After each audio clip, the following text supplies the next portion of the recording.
Hello বন্ধুরা, আজকে আম্মু আর আমি মাশরুম রান্না করতেছি। আমরা মাশরুম রান্না করেছি। আমার মা শুধু বসে বসে খাবে।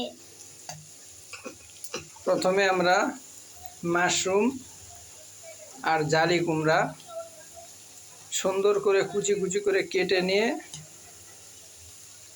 হালকা সিদ্ধ করে নিয়েছি। সিদ্ধ করে নেওয়ার পর কড়াইয়ের ভিতরে আমরা দিয়েছি, তারপরে আমরা পেঁয়াজ কুচি দিয়েছি, রসুনের টুকরা, ধনের গুঁড়া, জিরের গুঁড়া, চিংড়া গুঁড়া, এগুলো দিয়ে তেল দিয়ে সুন্দর করে ভেজে নিয়েছি। তারপরে লবণ দিয়েছি।